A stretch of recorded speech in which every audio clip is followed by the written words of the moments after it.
मैं पहले परिचय के रूप में बताना चाहूँगा। मेरा नाम गुणसागर पासवान है।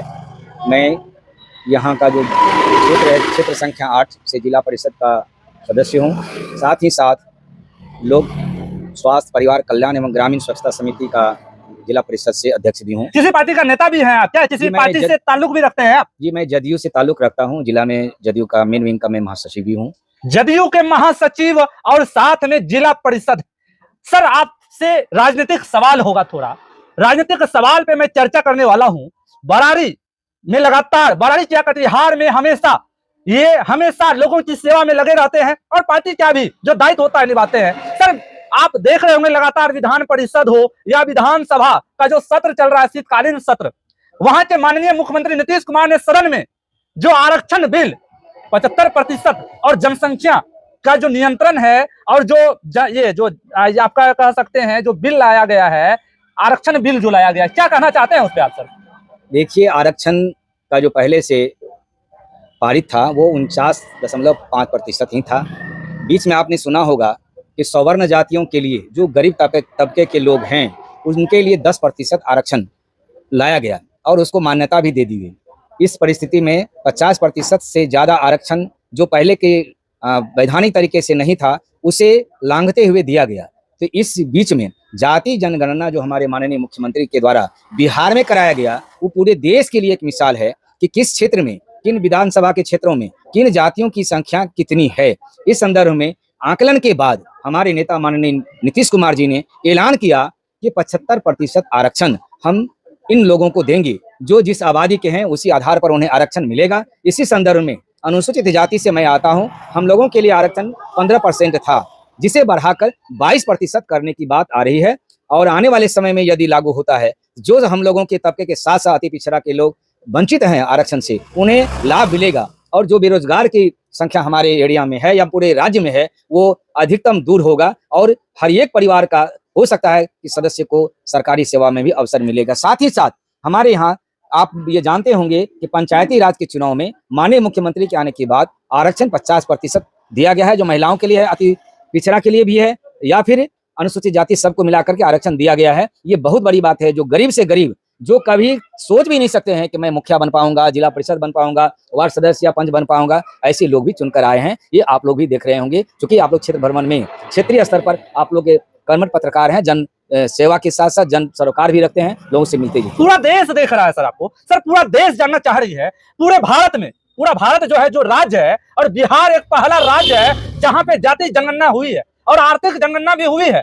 क्या कहना चाहिएगा इसके बारे में? क्या जाति जनगणना सही हुआ है? देखिए, जाति जनगणना बिल्कुल सही हुआ है।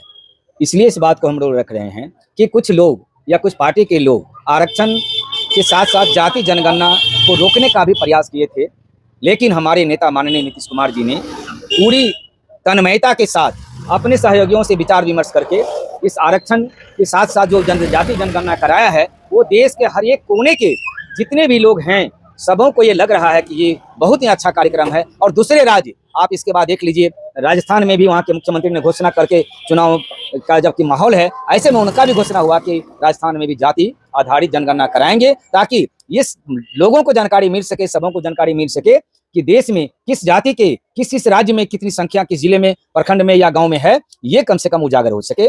सर, इतिहास में पहली बार गांधी मैदान से लाखों लोगों को नौकरी बट रही है और कितने युवा बेरोजगार थे। क्या कहना चाहिएगा? सरकार में नौकरियां जो आपका वादा था, क्या उसको पूरा कर रहे हैं? इस संदर्भ में ये कहना मैं चाहूंगा कि हमारे नेता माननीय नीतीश कुमार जी ने जो अभी आप देखे कि गांधी मैदान के साथ साथ प्रत्येक जिले में जो टीचर की नियुक्ति हुई और बीपीएससी से परीक्षा लेकर किया गया, इन कार्यों से हमारे क्षेत्र के शिक्षक वृंद जो नियुक्ति लिए हैं या फिर क्षेत्र के वैसे बेरोजगार युवक जो सरकारी सेवा के लिए लालायित थे, उनको मौका मिला है और ये काबिले तारीफ है।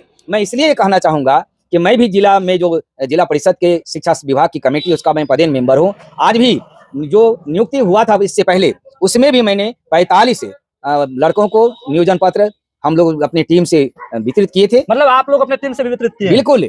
आपको मैं ये बता दूं कि कटिहार जिले में जिला परिषद के माध्यम से उच्चतर माध्यमिक और माध्यमिक विद्यालयों में जो नियोजन होना था 200 उच्चतर में और 283 माध्यमिक में, जिसमें से 38 माध्यमिक में छात्र उपस्थित हुए और 7 उच्चतर माध्यमिक जिनको हम लोगों ने बिल्कुल बारीकी से सारे कागजात के अवलोकन के पश्चात नियुक्ति पत्र दिए और सारे लोग अभी शिक्षण कार्य में लगे हुए हैं और उन लोगों को भी रोजगार का अवसर मिला। जो शेष था बचा हुआ जिला परिषद के अधिकार क्षेत्र से सरकार ने एक निर्णय लिया कि अब जो भी नियुक्तियां होगी शिक्षकों का वो बीपीएससी के माध्यम से होगा और सरकार ने करके दिखाया। जबकि आप सुने होंगे कि केंद्र सरकार में जो बैठे हैं लोग उन लोगों के द्वारा भी एक आश्वासन दिया गया था 2 करोड़ प्रत्येक साल हर साल 2 करोड़ युवाओं का नौकरी देने का वादा था, किया गया था। मैं उनसे भी अनुरोध करना चाहूंगा कि आपके स्तर से भी हमारे देश के युवाओं को 2 करोड़ नौकरियां जो देने की बात आप लोगों की, तो उस पर भी आप लोग भी काम करें। 2 करोड़ कहाँ रहा सर? अब तो 9 साल हो गया, 9 दूनी 18 करोड़। क्या कहिएगा इस पे?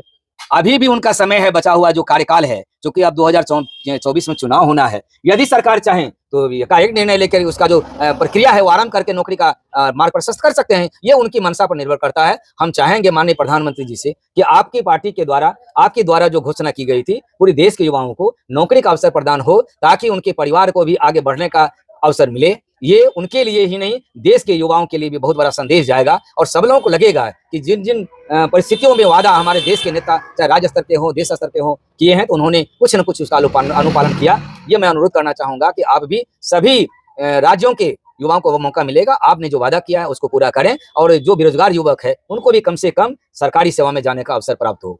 आप सुन रहे थे, जिला परिषद हैं और उनका कहना है कि जो भी राजनीतिक दल हैं, अगर आप वादा किए हैं उनको निभाने का काम कीजिए। और अंतिम सवाल हमारा होगा माननीय मुख्यमंत्री नीतीश कुमार के बारे में। विधानसभा में उन्होंने जो एक बयान दिया है, लड़का लड़की जब शादी कर लेता है, विधानसभा में उन्होंने कहा है और इतना आप शब्द बात कहा है, मुझे बोलने में भी शर्म आ रहा है। लेकिन मैं जानना चाहूंगा क्यों उसी पार्टी से ताल्लुक रखते हैं। अब सुनना चाहेंगे आखिर क्या कहते हैं आप, पूरा देश सुनना चाहती है। आप पार्टी के नेता हैं और बड़े लीडर हैं और आप जिला परिषद भी हैं। क्या माननीय मुख्यमंत्री नीतीश कुमार ने जो बयान दिया है, क्या कहना चाहिएगा उसके बारे में? देखिए, माननीय नीतीश कुमार जी के बयान के संदर्भ में इतना कहना चाहूंगा कि उनके द्वारा ये हमारे युवाओं के साथ साथ हमारी देश की, राज्य की जनता के साथ साथ देश की जनता को ये संदेश देना चाह रहे थे कि हमारे दो का अनुपालन हो और जनसंख्या नियंत्रण में ये अहम भूमिका होगी। बोलचाल के संदर्भ में यदि उनके द्वारा ये बातें कही गई हैं, इशारा उनका इसी ओर था कि हमारे दो का अनुपालन हमारे राज्य के साथ साथ देश की जनता करें, युवा करें, तो सबसे ज्यादा विकसित राज्य भी होगा, विकसित देश होगा और जनसंख्या नियंत्रण होगा। चलिए, ये था माननीय मुख्यमंत्री नीतीश कुमार पे जो विधानसभा सत्र में उन्होंने जो कहा था। सर, आपसे अब अंतिम सवाल आपके चुनावी मुद्दे पे आते हैं। आपने जो जनता से वादा किया, जनता से वादा करके आप चुनाव भी जीत गए, क्या लगता है आपने कौन सा काम किया है अभी जनता के बीच में जो पूरा चर्चा जहां भी जा रहा हूं? और गुणसागर पासवान जो जमीनी नेता, क्या कहिएगा, क्या क्या काम किए हैं जो पूरा लहर चल रहा है आपका? बताइए हमारे देश को। कटिहार में एक ऐसे जिला परिषद जिन्होंने लगा दी है काम की हरी झंडी, जहां भी देखिएगा गुणसागर पासवान का नाम हो रहा है, क्या कहिएगा सर?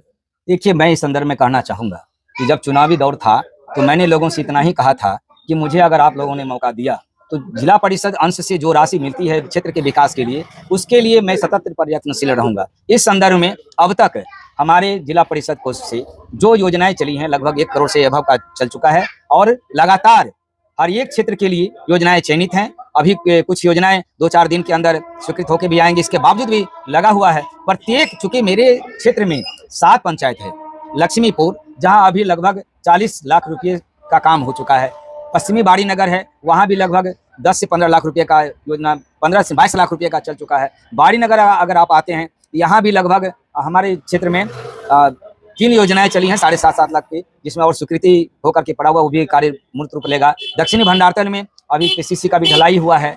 उसके बाद लक्ष्मीपुर पंचायत में भी आप जानेंगे तो जो क्षेत्र में जहाँ जिन चीज की आवश्यकता पड़ रही है, विद्यालय में चारदीवारी है, कहीं कहीं ऐसा स्थिति एक नाला का निर्माण किया जाना है। पटवन के लिए भी हमारी तरफ से ये है कि जहां भी पटवन किसान को होना है, जरूरत है, वहां भी हम दे रहे हैं। नाला से पानी निकासी का भी प्रावधान है, उसके अनुकूल भी हम काम करने में लगे हुए हैं। हम किसी भी परिस्थिति में जिस क्षेत्र में जाते हैं, लोगों को कभी भी आश्वासन झूठा देने का काम नहीं करते हैं। समस्याएं आती हैं, जितनी समस्या है उतनी राशि मेरे पास है इस क्षेत्र में विकास के लिए उपलब्ध नहीं है। बावजूद इसके उस क्षेत्र में अगर 10 समस्या है तो 2-4 का समाधान निश्चित रूप से होता आ रहा है। इसके साथ में एक चीज और आपको कहना चाहूंगा, आम जनता का जो काम होता है, आम जनता का सरोकार ब्लॉक से, थाना से, अंचल से होता है, हॉस्पिटल से होता है। ऐसी स्थिति में हम सभी लोगों के संपर्क में रहते हैं।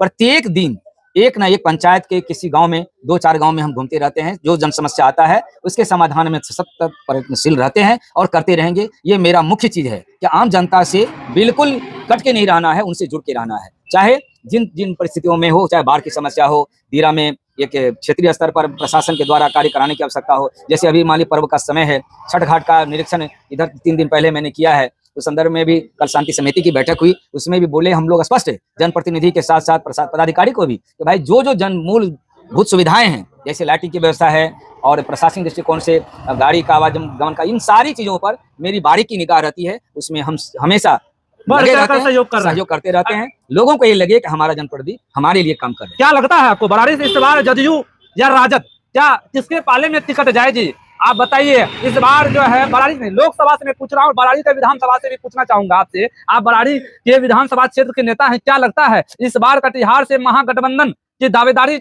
में किसको टिकट जाने वाला है? बताइए। देखिए, लोकसभा का चुनाव अभी सर पर है, 24 में चुनाव होना है और ये sitting seat Janata Dal United का है, जहां से हमारे लोकप्रिय सांसद माननीय दुलाल चंद्र गोस्वामी जी सांसद हैं।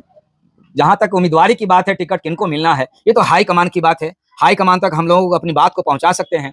इतना जरूर कहना चाहेंगे कि जिस भी परिस्थिति में हो, आने वाला जो चुनाव होगा, यहाँ के सिटिंग सीट में जिनको भी उम्मीदवारी मिलेगा, पहला तो दावा चूंकि हमारे स्थानीय जिला ये सांसद हैं, उनका बनता है, उनको मिलेगा, मिलना चाहिए भी। इसके बावजूद भी अगर यदि हमारे यहाँ से जदयू के उम्मीदवार होते हैं तो सभी महागठबंधन के साथ ही मिलकर ऐसा लग रहा है कि हम लोग इस सीट को निकाल पाएंगे, क्योंकि क्षेत्रीय स्तर पर उनका जो विकास का काम है वो अनवरत होता रहा है। जनसंवाद में भी उनका लगातार भागीदारी बनी हुई है। आने वाला समय भी हम लोग लगता है कि ये चुनाव आराम से निकाल पाएंगे और यहाँ से जदयू का चूँकि सिटिंग सीट है और उम्मीद था सीट जदयू का ही रहेगा और स्थानीय जो भी हमारे नेता को टिकट मिलेगा वो उसमें से हमारा पहला ये है कि जो स्थानीय जिला ये सांसद हैं उन्हें उम्मीदवारी मिले और आने वाला समय में हम लोग भरपूर सहयोग करके इस सीट को जदयू के लिए निकालने का प्रयास करेंगे और उम्मीद है कि हम लोग इस सीट को निकालेंगे। जीत भी हमारी पार्टी की होगी। बने रहिएगा। इस वीडियो को लाइक शेयर, अगर यूट्यूब पे आप देख रहे हैं तो सब्सक्राइब जरूर करें, फॉलो जरूर करें फेसबुक पे। आज के लिए इतना ही। और सर, आपको लगातार बयान से आप बेबाकी से देते हैं, आपका बहुत बहुत धन्यवाद। धन्यवाद आप सबों को, चैनल वाले के साथ साथ